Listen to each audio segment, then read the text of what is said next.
हर खबर पर होगी आपकी पकड़। डाउनलोड कीजिए एबीपी लाइव ऐप।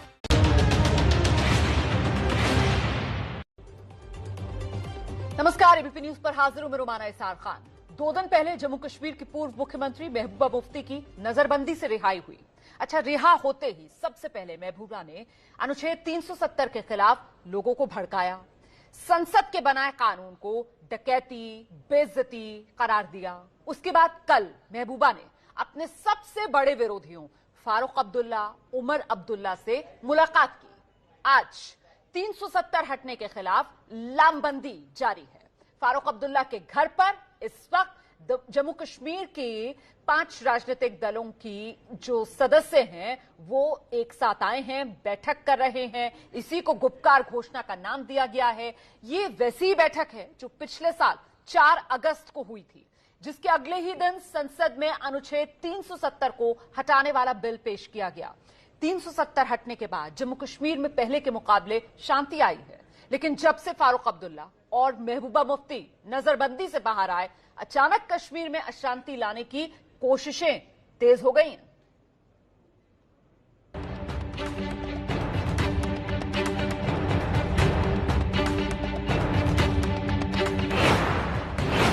नजरबंदी के बाद पहले लोगों को भड़काया।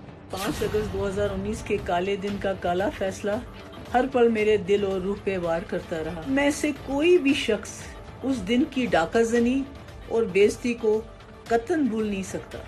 अब 370 हटाने के खिलाफ विरोधियों का गठबंधन।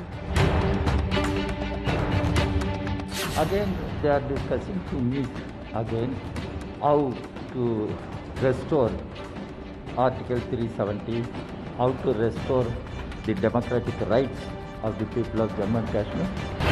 गुपकार घोषणा के जरिए 6 पार्टियों की लड़ाई।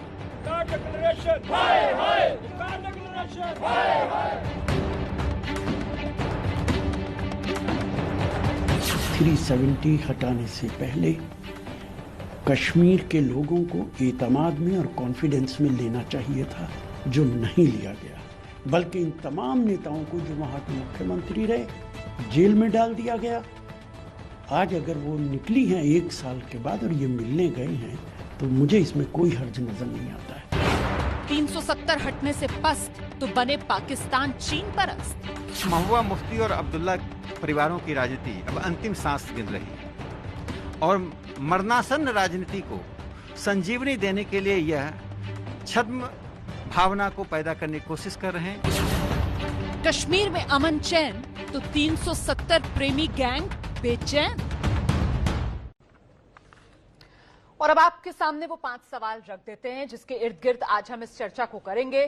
सबसे पहला बड़ा सवाल यही है कि कश्मीर में आग लगाने के लिए ये गुपकार गठबंधन, जिस तरीके से फारूक अब्दुल्ला के घर पर जुट रहे हैं ये अलग अलग पार्टियों के नेता, कश्मीर में अमन महबूबा अब्दुल्ला को पसंद नहीं है क्या? सत्ता में वापसी के लिए 370 के खिलाफ मोर्चा बनाया जा रहा है क्या? कांग्रेस सीपीएम 370 के खिलाफ मोर्चाबंदी में क्यों शामिल? क्या महबूबा अब्दुल्ला की रिहाई का फैसला गलत साबित हो रहा है? तो ये वो तमाम सवाल हैं जिसके इर्द गिर्द चर्चा करेंगे। आपका परिचय कराते हैं खास मेहमानों से। आज की इस चर्चा में हमारे साथ शामिल हो रहे हैं बीजेपी की तरफ से पार्टी के प्रवक्ता सैयद शाहनवाज हुसैन हमारे साथ जुड़ेंगे। हमारे साथ पीडीपी के प्रवक्ता ताहिर सईद मौजूद हैं और साथ ही आप देख रहे हैं राजनीतिक विश्लेषक सलमान निजामी हमारे साथ हैं, कश्मीरी एक्टिविस्ट ललित अंबरदार साहब हमारे साथ मौजूद हैं और राजनीतिक विश्लेषक अहमद अयाज इस चर्चा में शिरकत कर रहे हैं। अहमद अयाज साहब, आपसे ही शुरुआत करूं कि सर पहले ये जो गुपकार बैठक है इसके एजेंडे को किस तरीके से देखा समझा जाए?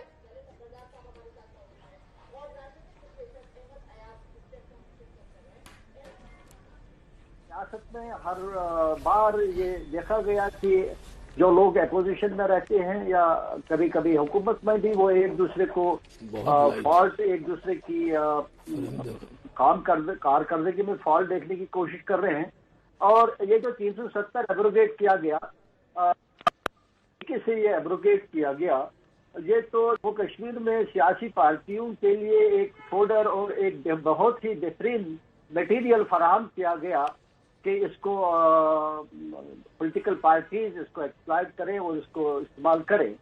और खास तौर पर जब आम लोगों को बंद किया गया, बहुत देर तक कम्युनिकेशन को विड्रॉ किया गया। नहीं अयाज साहब ठीक है, आप कह रहे हैं कि राजनीतिक दलों को तो इसी तरीके के मुद्दों का इंतजार रहता है, मुद्दा मिल गया है, लेकिन ताहिर सैयद साहब, राजनीति करने का, विरोध करने का, प्रदर्शन करने का सबका एक तरीका है ना, जो कि संविधान बताता है कि किस तरीके से करना है। ये थोड़ी है कि आप कह दो कि चीन की मदद से अनुच्छेद 370 वापस लेकर आएंगे। ताहिर सईद, देखिए रोमाना जी, आज जो गुपकार में जो बैठक जो हो रही है, इस वक्त जो चल रही है, ये 4 अगस्त 2019 को जो एक बैठक हुई थी, उसमें कई जो यहाँ के जो राजनीतिक जो दल हैं, जो पॉलिटिकल पार्टीज हैं, उन्होंने कहा था कि अगर कोई भी फैसला जम्मू कश्मीर के हवाले से लिया गया, जो 370 के हवाले से, 35A या यूनियन टेरिटरी बनाने के हवाले से, वो यूनियन ऑफ इंडिया का जम्मू कश्मीर के हवाले से एक एग्रेशन होगा। और उसके बाद आपने देखा तमाम पॉलिटिकल लीडर्स को बंद किया गया, और जहां पर 4 अगस्त को हमने छोड़ा था, आज हम वहीं से इसको आगे बढ़ा रहे हैं।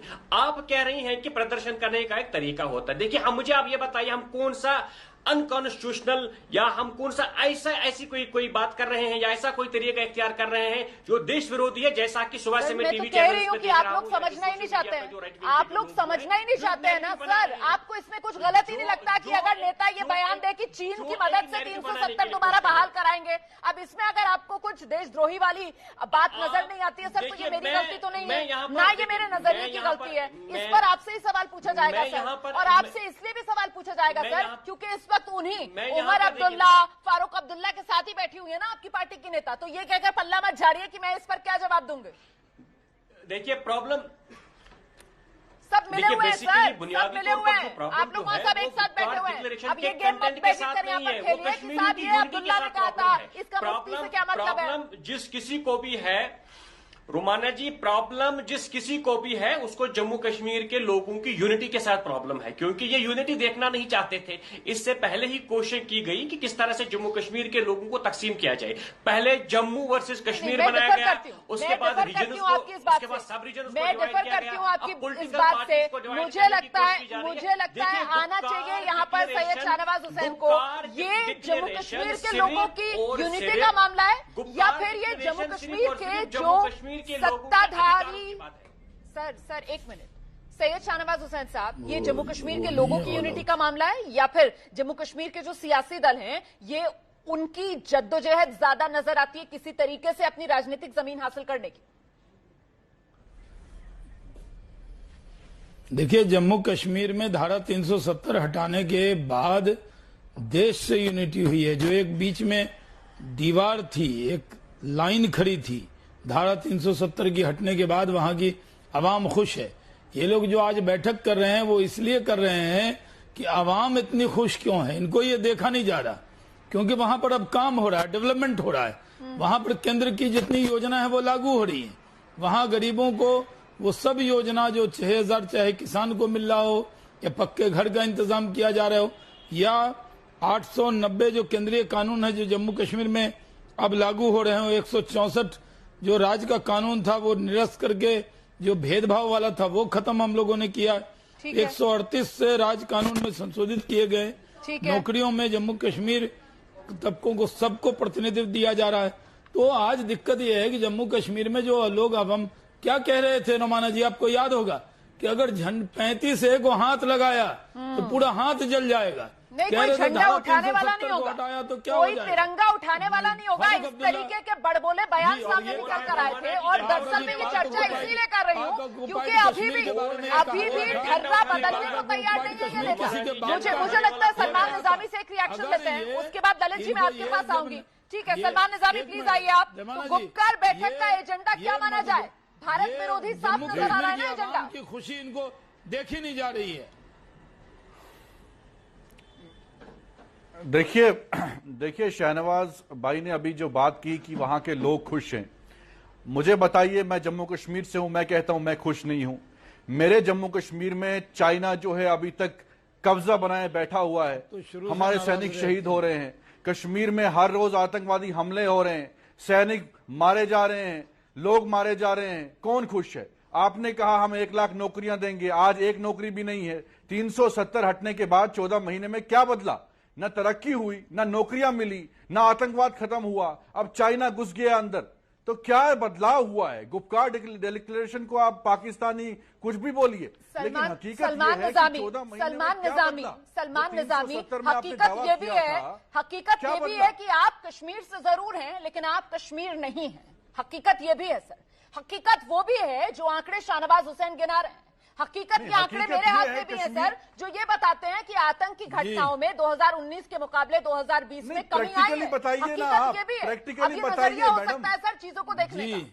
अब आप अगर राजनीति करेंगे और आपकी गुप्कार बैठक में जिस तरीके के बयान दिए जा रहे हैं, नेता जो कह रहे हैं चाइना तो अंदर घुसा हुआ है ना, मदद से 370 को बहाल कराएंगे, उसके खिलाफ आप चाइना तो अंदर घुसा हुआ है। क्या आपको पत्थरबाजी नजर आती है कश्मीर में होते हुए? देश को तो नहीं नजर आती सर, हमको तो सबसे बड़ी तब्दीली यही नजर आती है। पहले चाइना तो अंदर नहीं आया। नहीं, अब आप चाइना को ढाल मत बनाइए ना, चाइना को ढाल मत बनाइए। कश्मीर पर जरा बात कर लीजिए पहले। ये सबसे बड़ा मसला है। चाइना को ढाल मत बनाइए आप। जम्मू कश्मीर के लोगों की चाइना को ढाल मत बनाइए। लद्दाख में चाइना घुसा हुआ है, आप बोल रहे हैं चाइना हिंदुस्तान का दुश्मन है। 370 को लेकर यहाँ पर बात हो रही है और आप चाइना को लेकर आ रहे हैं यहाँ पर। चाइना, यही तो दिक्कत है आप लोगों की। उसी चाइना को चाइना की मदद से 370 को बाहर कराएंगे। अब आप यहाँ पर चाइना को लेकर आ रहे हैं, कह रहे हैं 370 हटा दिया इसलिए चाइना आकर बैठ गई। किस तरीके के आप बेबुनियाद तर्क दे रहे हैं यहाँ पर? ललित अंबरदार को लेकर आते हैं, किसी की बात समझ में नहीं आएगी। प्लीज अपनी बारी पर संयम के साथ एक एक करके सबके पास आ रही हूँ। ऐसे मत बोलिए कि दर्शकों को समझ में ही ना आए आप लोग क्या कहना चाह रहे हैं। ललित अंबरदार प्लीज आप आइए। ये तर्क आपने सुना कि क्योंकि अनुच्छेद 370 हटा दिया इसलिए चाइना आकर बैठ गया। देखिए ऐसा है, जब अक्साई चीन पे 50 के दशक में चाइना ने डिक्लेयर कर दिया कि हमने आपका अक्साई चीन कब्जा कर लिया है, तब तो 370 की कोई बात नहीं। और तब के तत्कालीन प्रधानमंत्री जवाहरलाल नेहरू ने पार्लियामेंट में क्या बोला था? अरे वहां तो एक घास का तिनका भी नहीं उगता। ये कांग्रेस का रवैया था अक्साई चीन के बारे में। और अच्छा है, शुक्र है महावीर त्यागी, हाँ महावीर त्यागी उस वक्त के वरिष्ठ पार्लियामेंटेरियन थे। उन्होंने ये कहा था जवाहरलाल नेहरू को कि मेरे सिर पे बाल नहीं है तो क्या मेरा सिर काट दोगे? ये है कांग्रेस का रवैया। और शख्स गाम जब पाकिस्तान ने चाइना के हवाले कर दिया था तो ये गुप्कार वाले की इनकी जबान पे कांग्रेस ने पाकिस्तान के 2 टुकड़े किए थे। मैं बोलूं क्या? चाइना ने जुर्रत नहीं की इतने सालों में अंदर घुसने की। सलमान निजामी चाइना ने जुर्रत नहीं की। सलमान निजामी प्लीज ललित अंबरदार को सुन लीजिए, उसके बाद आप आइएगा। शर्म भी नहीं आती है इनको। उसके बाद आइएगा आप। फिलहाल कांग्रेस की हालत ये हो गई है कि गुड़ भी खाएं और गुलगुलों से परहेज भी करें। बयान देते हैं उनके नेता, ट्वीट करते हैं पीछतम, लेकिन जो गुप्कार बैठक हो रही है उसमें शिरकत करने की हिम्मत कांग्रेस नहीं दिखा पा रही है, क्योंकि उसको पता है कि उसे सिर्फ कश्मीर में सियासत नहीं करनी है, उसको देश में भी जाना है, अलग अलग हिस्सों में चुनाव में हिस्सा लेने के लिए। ये तो हालत हो रही है कांग्रेस पार्टी की। अब जरा ललित अंबरदार की बात सुनिए, उसके बाद दोबारा आऊंगी आपके पास। आइए। दूसरी बात, आप जब 370 की बात करते हैं तो 370 क्या था? 370 और 35 से क्या था? 1947 में जब हिंदुस्तान का बंटवारा हुआ, हिंदुस्तान में बैठे लाखों करोड़ों मुसलमानों ने जो हिंदुस्तान में पैदा हुए थे अपनी मादरे वतन के साथ गद्दारी की, मुस्लिम लीग के साथ जुड़ गए, पाकिस्तान चले गए। लेकिन जो लोग मुसलमान यहां रह गए, क्या आपने उनको कोई स्पेशल अधिकार दिए? हिंदुस्तान के मुसलमान और हिंदू जितने भी लोग हैं यहां रह गए, उनको क्या आपने स्पेशल अधिकार दिए? नहीं दिए। इसके बावजूद जिन्होंने वोट दिया ना पाकिस्तान को, 90% लोग यहीं रह गए, पाकिस्तान नहीं गए, यूपी और बिहार के मुसलमान। लेकिन कश्मीर के अंदर कश्मीर के मुसलमानों को 370 क्यों? क्योंकि अब्दुल्ला परिवार कश्मीर का, बार बार बता रहा हूं, जिन्ना के बाद हिंदुस्तान की बड़े सगीर में अगर कोई ये ललित अमरदार है, 370 के बाद पहली बार कश्मीरी पंडित आज लाल चौक में भूख हड़ताल पे बैठे हैं। इनको शर्म आनी चाहिए। कश्मीरी पंडित आज भूख हड़ताल में बैठे हैं, उसके लिए बात करो।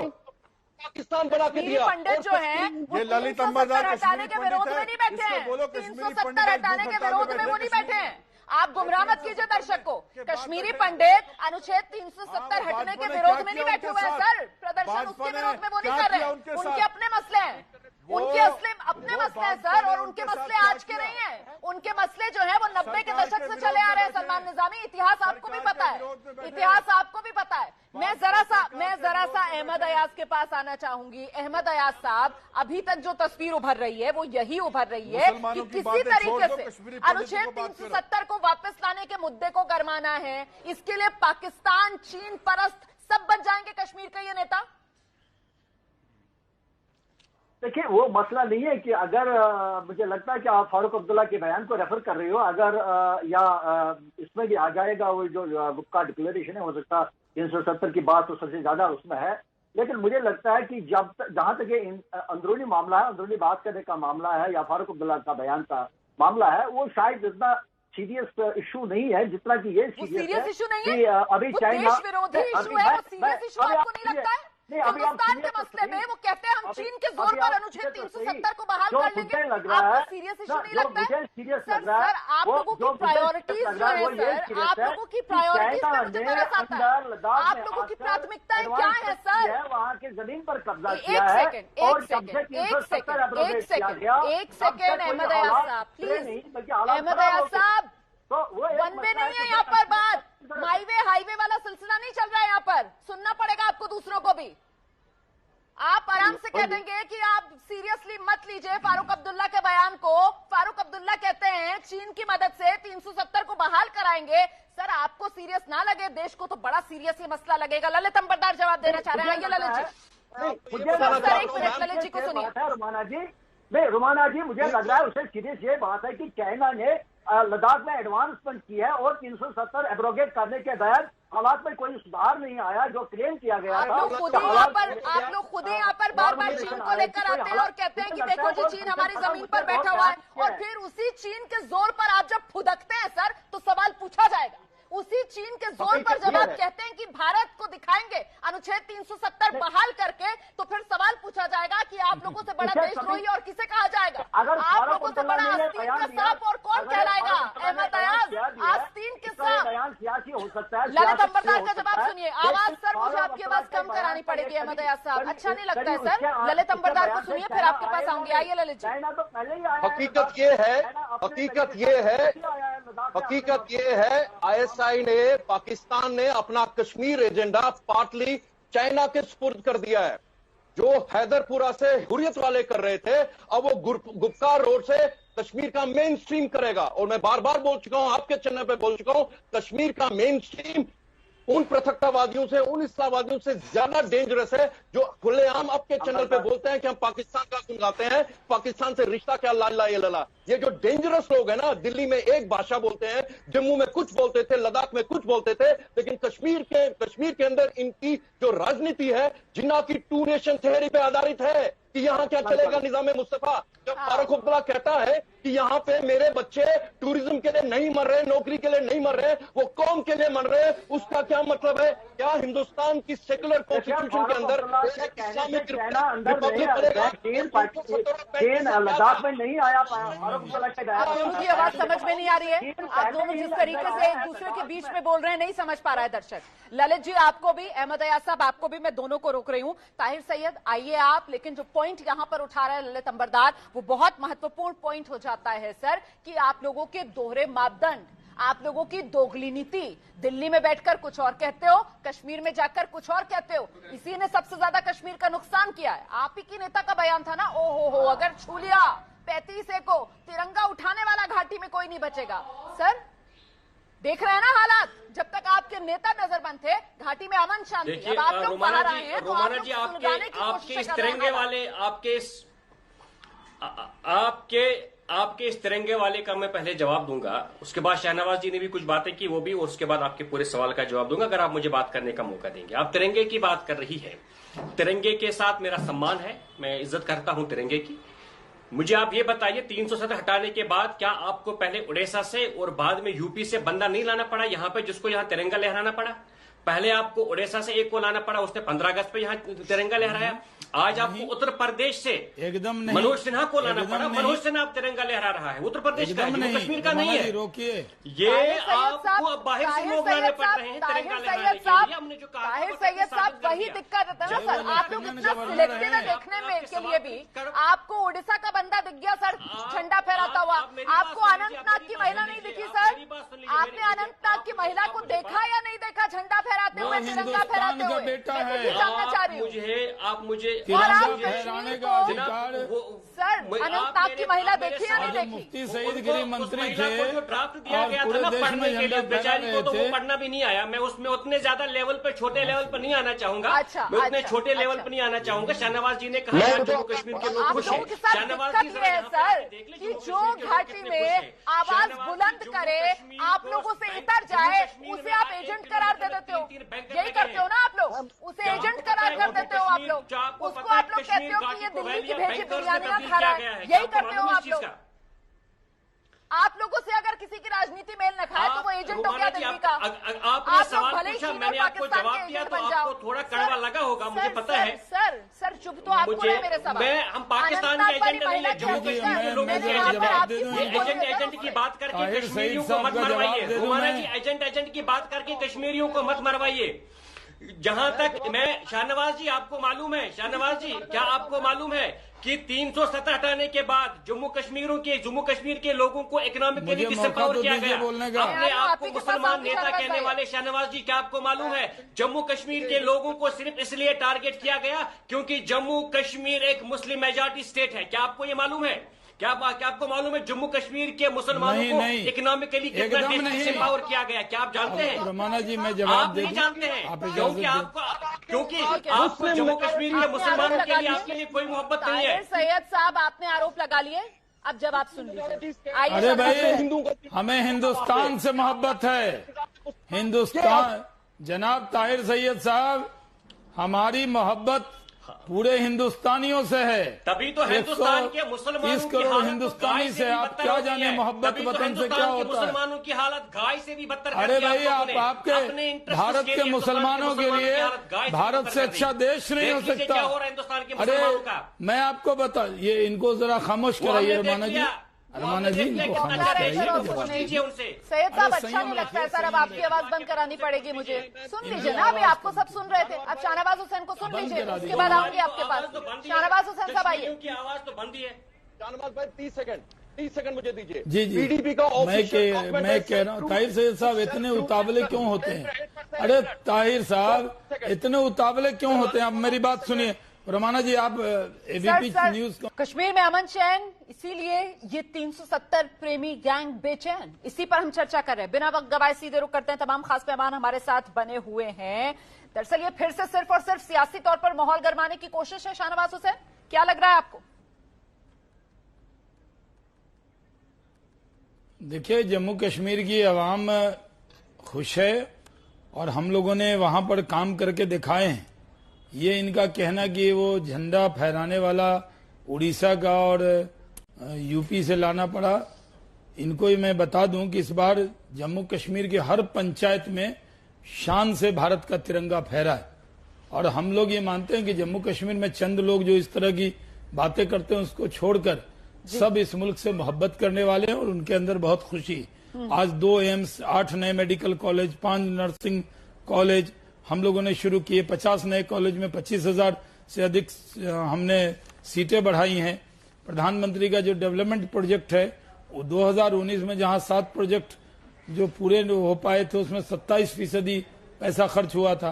आज हमने 17 प्रोजेक्ट में 54% एक साल के भीतर हमने पूरा किया है। अहमद अयाज साहब, ये लाचारी ज्यादा है क्योंकि जिस तरीके की पोस्चरिंग इस मामले को लेकर कश्मीर के नेताओं ने हमेशा से की कि साहब आग लग जाएगी, कश्मीर जल जाएगा, दुनिया में उथल पुथल हो जाएगी, यूएन आ जाएगा, हुआ तो कुछ भी नहीं सर। मामला तो पूरी तरीके से 10 सेकंड और दे दे, मैं पूरा करूं। सर आप लगातार जो बातें गिना रहे हैं सर, वो तमाम खबरों में एबीपी न्यूज पर चलती रही है। आप जितनी योजनाएं गिना रहे हैं सर, मैं जरा सा अहमद अयाज से एक रिएक्शन लेकर फिर आपके पास आ रही हूं। सैयद की बात का भारतीय जनता पार्टी से जवाब ले लीजिए। कहिए भारतीय जनता पार्टी से जवाब ले लीजिए। इनका ये कहना कि भारत के मुसलमानों की हालत सही नहीं है, मैं ताहिर सैयद को कहना चाहता हूं खुदा का शुक्र अदा करो कि हिंदुस्तान में पैदा हुए हो।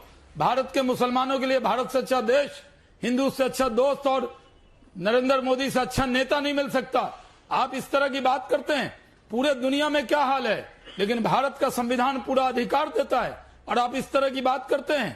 आपके रहमो करम पर आपकी बातों से कोई प्रभावित होने वाला नहीं है। ये हिंदुस्तान है और जम्मू कश्मीर के लोगों को भी पूरे हिंदुस्तान पर झंडा फहराने का हक है। मुफ्ती सईद साहब जब गृह मंत्री थे गुजरात के मुसलमानों से पूछो, नॉर्थ ईस्ट दिल्ली के मुसलमानों से पूछो, गुजरात के मुसलमानों से पूछो, नॉर्थ ईस्ट के मुसलमान, नॉर्थ ईस्ट दिल्ली के मुसलमानों से पूछो।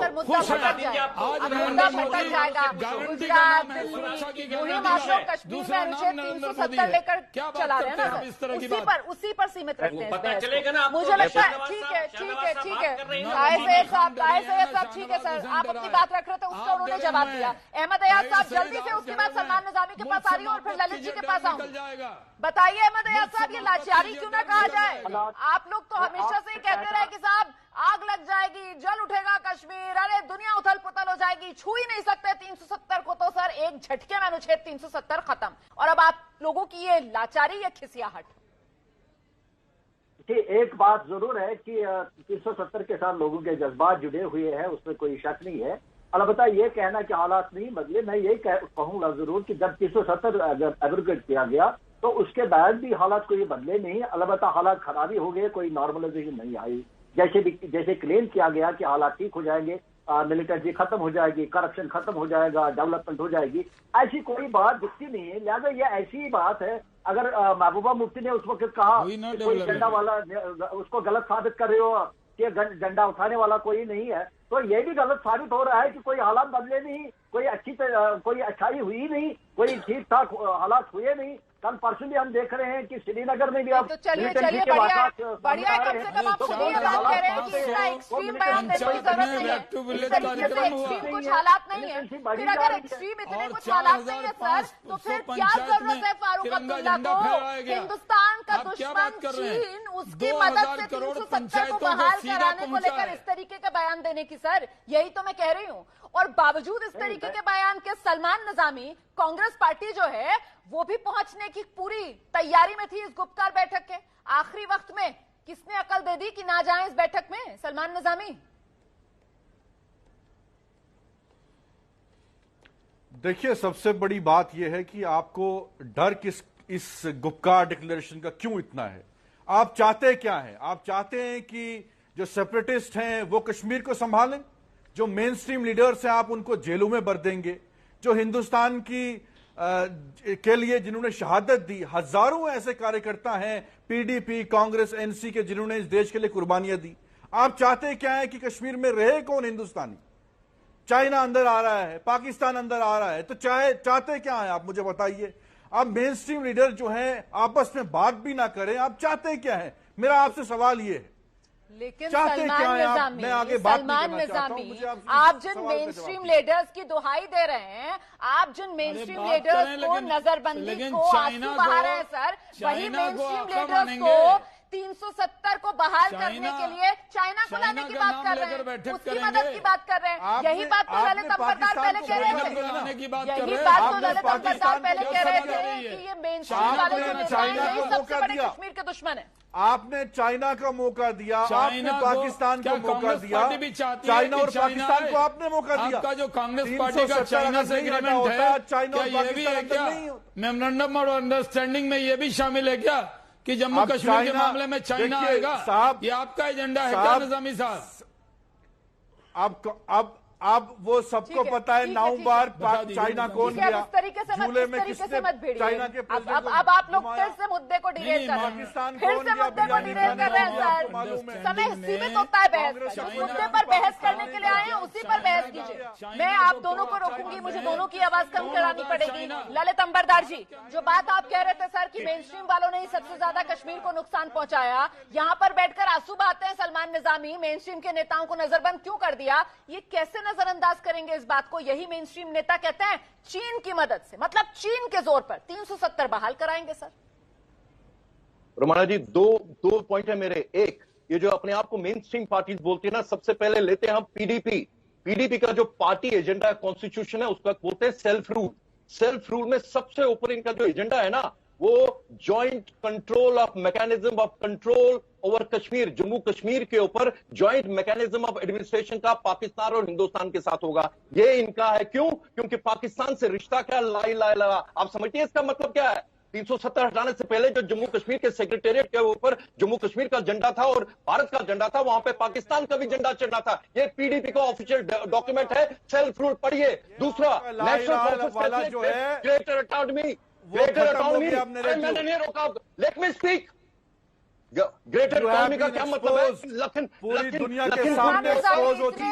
इतने असहिष्णु मत बनिए सलमान निजामी, में हिंदुस्तान इतनी असहिष्णुता अच्छी नहीं है सलमान निजामी। आप भारत में हैं, ललित अंबरदार को बोलने दीजिए।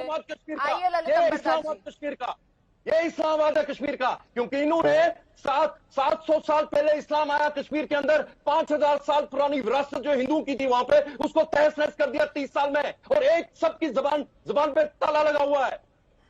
जिस इनसे पूछे क्या यासीन मलिक को फांसी लगनी चाहिए, कुछ नहीं बोलेंगे। 6 सालों में कितना हिंदू वापस लाए कश्मीरी पंडित? कुछ नहीं बोलेंगे। शर्म करो, नहीं पूछ रहा, दलाली करते हो। You are not a representative of Kashmiri. 6 सालों में कितने कश्मीरी पंडित वापस गए? जो चीन और पाकिस्तान से मोहब्बत करते हैं वो कश्मीरी नहीं हो सकता। कश्मीरी लेफ्टिनेंट फयाज है जो हिंदुस्तान के लिए मरता है। कश्मीरी वो डीएसपी अयूब पंडित है जिसको जामा मस्जिद की मुकद्दस दिन में उसका कत्ल होता है और उनकी जबान पे ताला लगा होता है। ठीक है, मैं सैयद शाहनवाज हुसैन को अब लेकर आना चाहूंगी इस चर्चा में। मैं सैयद शाहनवाज हुसैन को अब इस चर्चा में लेकर आना चाहूंगी। ललित जी प्लीज। सर समय कम है। सैयद शाहनवाज हुसैन साहब, क्या गलती हो गई? इन मेन स्ट्रीम वाले नेताओं को जरा अभी कुछ और दिन नजरबंदी रखते तो क्या बेहतर होता? ये जिस तरीके से बाहर आकर आग उगल रहे हैं, जिस तरीके के देशद्रोही बयान दे रहे हैं सर, इनकी आग में अब कोई दम नहीं है। ये उगलेंगे, खुद के कपड़े जलेंगे इनके। ये कश्मीर को जला नहीं सकते। एक बात सही है कि बड़ी चाइना से मोहब्बत है तो उइगर मुसलमानों की हालत देख लें, वहां मजहबी आजादी तक नहीं, क्या उनका हाल करके रखा है। और इस तरह की आप कह रहे हैं कि बहुत इस्लाम के रास्ते पर चलने वाले हैं और वहां पर उनके जो मुस्लिम है उनका हालत चाइना ने क्या किया है? चाइना नहीं, एकदम नहीं, बहुत गलत बोल रहे हैं आप। पूरे दुनिया में हिंदुस्तान के मुसलमानों को जितना हक है पूरे दुनिया में नहीं है। क्या बात कर रहे हैं? आपको भारत के संविधान ने बराबर का अधिकार आपको दिया है। और जम्मू कश्मीर के अंदर आप शाहनवाज हुसैन साहब, ये लोग सिर्फ चीन नहीं पाकिस्तान परस्त भी है ना सर, ये तो हम सब जानते हैं। इसी वजह से तो उइगर मुसलमान तो इनको दिखेंगे ही नहीं, क्योंकि चीन का वो जो क्रूर चेहरा है वो पाकिस्तान को भी नहीं दिखता है। और उसी राह पर ये कश्मीरी मेन स्ट्रीम वाले, सो कॉल्ड मेन स्ट्रीम वाले, जो 370 प्रेमी गैंग, दरअसल कश्मीर में अमन चैन, इसीलिए ये बेचैन। बहुत बहुत धन्यवाद आप सभी का हमारे साथ बने रहने के लिए।